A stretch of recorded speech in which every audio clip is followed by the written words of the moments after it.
Today I'm going to show you how to animate lines in Premiere Pro. First, we need to create our line, so go over to the pen tool and click on 2 points on your preview screen to create your line.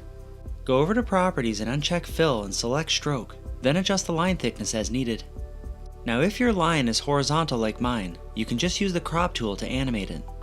Highlight your line and go over to Effect Controls, then click the stopwatch button next to Right Crop, then increase Right Crop until your line disappears.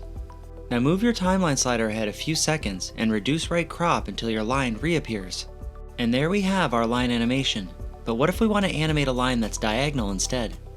Go over to Effects and search for Linear Wipe Impact, then add the effect to the start of your line. Now click on the effect and head over to Effect Controls, then scroll down and expand Angle. Click and adjust this little arm to make it point to where you want the animation to end. If you want to animate a curved line, select your pen tool and go over to your preview screen. Click on the first point, then move your cursor to another area and while holding Alt, click and drag to create your curved line.